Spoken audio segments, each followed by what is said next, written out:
क्रांति ज्योति सावित्रीबाई फुले, जिनका नाम मनुवाद के नाक में दम करने वाला था। शिक्षा का ऐसा आंदोलन शुरू किया गया जिसकी लौ आज भी जीवित है।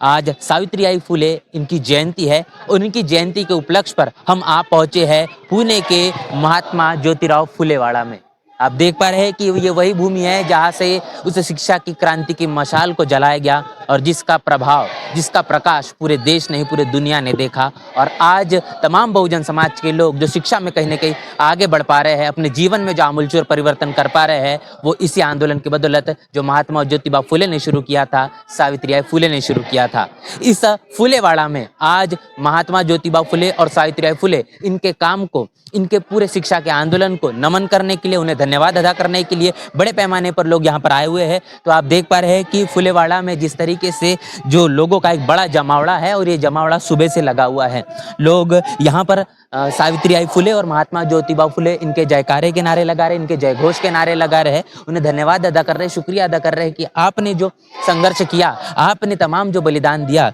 उस बलिदानों के बदौलत ही ये चीज़ें संभव हो पाई है कि मनुवाद से लड़ने की जो ताकत है, जो हौसला है, उस समय बहुजन महापुरुषों ने जो चीज़ें सिखाई थी वो महात्मा ज्योतिबा फुले ने अमल में लाई। समय के चलते मनुवाद को हर एक तरीके से चुनौती देने का काम किया गया और उसके बाद शिक्षा का ऐसा आंदोलन जो बहुजन समाज को शिक्षा से वंचित रखा गया था, उसको शिक्षा देने का काम किया गया। ये जो फुलेवाड़ा है, इस फुलेवाड़ा को समता भूमि के नाम से भी जाना पहचाना जाता है। ये नाम भी बड़ा ही प्रचलित है और इसी फुलेवाड़ा में सबसे खास बात है कि महात्मा ज्योतिबा फुले इनकी समाधि भी मौजूद है। वो भी तमाम तस्वीरें आप दिखाएंगे कि एक बार करीब से ये मूर्तियां दिखा देते हैं जो कि अपने आप में इस वक्त प्रेरणा बनी हुई है इस फुलेवाड़ा के लिए और खासतौर पूरे देश के लिए, जो समता, स्वतंत्रता, बंधुता और न्याय में विश्वास रखते हैं, जो संवैधानिक तौर पर इस देश को चलाना चाहते हैं, जो सभी को हिस्सेदारी, भागीदारी की बात करते हैं। वो तमाम लोग महात्मा ज्योतिबा फुले, सावित्रीबाई फुले के इस आंदोलन को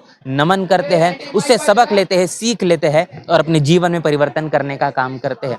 यहाँ पर तमाम जो तस्वीरें हैं वो एक के बाद एक आपके साथ में मैं रूबरू करूंगा। हम सबसे पहले भी चलते हैं समाधि की तरफ में, जो कि महात्मा ज्योतिबा फुले की समाधि यहाँ पर बनाई गई है और भी काफ़ी सारी चीज़ें हैं। नेशनल चौपाल के जरिए जो चीज़ें, जो तस्वीरें सावित्रीबाई फुले इनकी जयंती के उपलक्ष्य पर हम आपके बीच रख रहे हैं, इन तमाम तस्वीरों को इस देश की मनुवादी ताकतें, मनुवादी मीडिया कभी भी आपके बीच रखने का काम नहीं करेगी, क्योंकि इन चीज़ों से बहुजन समाज के बीच एक नई प्रेरणा, एक नई ऊर्जा आती है और वही मनुवाद नहीं चाहता। तो ये देखिए, ये वही स्थल है जहाँ पर महात्मा ज्योतिबा फुले इनकी समाधि है।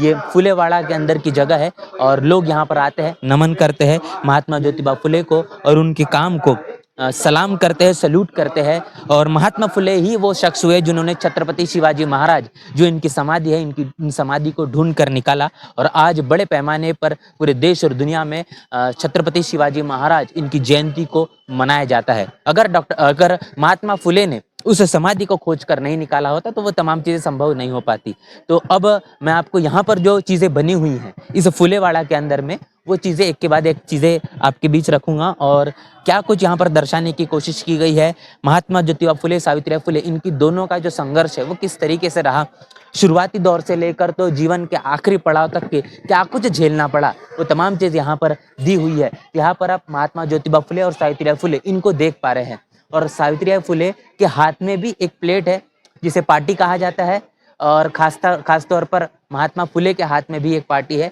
जिसमें अ और आ लिखा हुआ है। तो सबसे पहले एक शिक्षक के तौर पर महात्मा ज्योतिबा फुले नजर आए और उसके सबसे पहली विद्यार्थिनी अगर कोई थी तो सावित्रीबाई फुले थी। उन्होंने सावित्रीबाई फुले को एजुकेट किया, उनको शिक्षा का आंदोलन में सबसे पहले सहभागी किया और ये चलकर आगे इस तरीके से हुआ कि आधुनिक भारत की पहली महिला अगर शिक्षिका कोई बनी तो वह सावित्रीबाई फुले है। तो यहाँ पर जो आप देख रहे हैं कि सावित्रीबाई फुले ने जब इस शिक्षा के आंदोलन को आगे बढ़ाया तो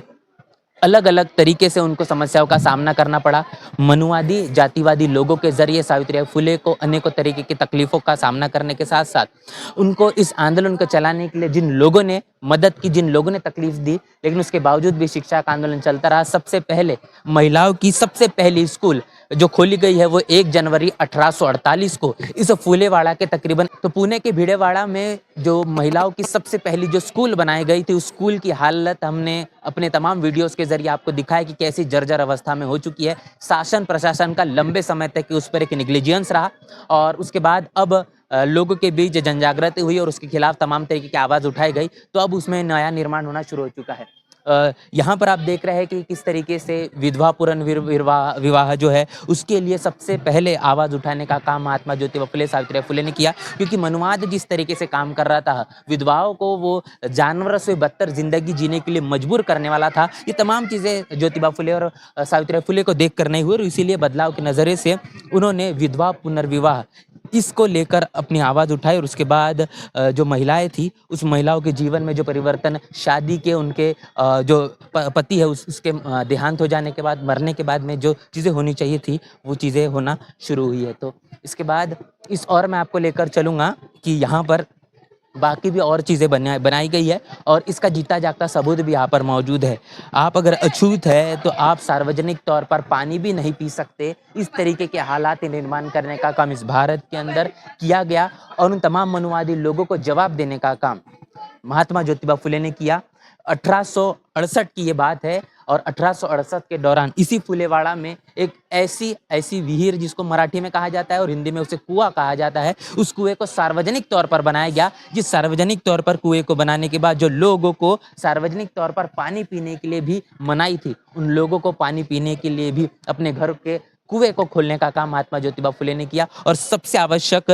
जो कि पूरे के पूरे महात्मा ज्योतिबा फुले के और सावित्रीबाई फुले के आंदोलन का केंद्र बिंदु रहा, वो था सत्यशोधक समाज की स्थापना। तो 24 सितंबर 1873 में सत्यशोधक समाज की स्थापना करने का पीछे का कारण आप समझिए कि सत्य की शोध करना मतलब सत्य को खोजना। समाज के बीच कहीं ना कहीं असत्य बड़े पैमाने पर जारी था और असत्य को खत्म करने के लिए और सत्य की खोज करने के लिए एक ऐसे समाज का निर्माण जो कि मनुवाद को चैलेंज कर सके, चुनौती दे सके, उनके तमाम तरीके के अंधविश्वास, कर्मकांड, पाखंड को निस्नाबूद करने का काम किया जाए। और उसीलिए महात्मा ज्योतिबा फुले ने सत्यशोधक समाज की स्थापना की थी और उस सत्यशोधक समाज से इस तरीके से परिवर्तन आया कि उस समय में तमाम मनुवादी, जातिवादी, ब्राह्मणवादी लोगों के पेट में ऐसी मरोड़ तैयार हुई कि उन्होंने इस आंदोलन को अनेकों प्रकार से कमजोर करने की भी कोशिश की है। और सबसे पहली बात ये भी देखने को मिलती है कि बहुजन महापुरुषों ने अपने जीवन के आखिरी क्षण तक के जो काम किए, जो बात कही जाती है, ये बात सावित्रीबाई फुले के लिए पूरी तरीके से सटीक बैठती है।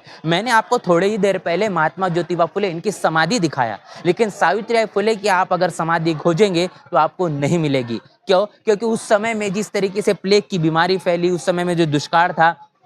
जो महामारी थी, उस महामारी के चलते सावित्रीबाई फुले को तमाम लोगों के इलाज करने के दौरान, उन लोगों को अस्पताल पहुंचाने के दौरान वो प्लेग की बीमारी उन्हें खुद लग जाती है और उसके बाद सार्वजनिक तौर पर जिस तरीके से लोगों को जलाया जाता है, उसी तरीके से सावित्रीबाई फुले के साथ में भी तमाम चीज़ें होती है और इसलिए उनकी जो समाधि है वो हमें नहीं मिल पाती। तो आप देखिए कि बहुजन महापुरुषों ने अपने जीवन के आखिरी क्षण तक किस तरीके से काम किया और इन बहुजन समाज के लोगों के बीच शिक्षा का जो आंदोलन निरंतर जारी रहे, उसके लिए वो हमेशा प्रयासरत रहे। और आज सावित्रीबाई फुले की ये जयंती है और इस जयंती के उपलक्ष्य पर नेशनल चौपाल के हमारे तमाम जो दर्शक है वो पुणे से तमाम हमारी जो बात सुन रहे हैं, उनको इस बात को समझना होगा कि आज उनके जीवन में जो कुछ हो पाया है, ये तमाम बहुजन महापुरुषों के आंदोलन के बदौलत, इनके त्याग, तपस्या, बलिदान के कारण ही है। अगर ये चीज़ें नहीं हो पाती तो आज हमारे बदन पर जो कपड़ा है, आप अपने फ़ोन से हमें जो देख पा रहे हैं, ये चीज़ें कभी भी संभव नहीं हो पाती। तो इस पूरे के पूरे वीडियो को लेकर अब तक जो आपने बात सुनी है, इसको लेकर आपकी क्या राय है, आपकी क्या प्रतिक्रिया है? प्रतिक्रिया लिखकर कमेंट बॉक्स में जरूर बताएं। बने रहे नेशनल चौपाल के साथ, मिलते हैं नए वीडियो में, तब तक के लिए जय भीम, जय भारत। बहुजन समाज की हर खबर पाने के लिए चैनल को सब्सक्राइब करें, लाइक करें, शेयर करें। नेशनल चौपाल को बचाने के लिए ज्वाइन बटन क्लिक करके चैनल की सदस्यता लें और चैनल को आर्थिक मदद करें।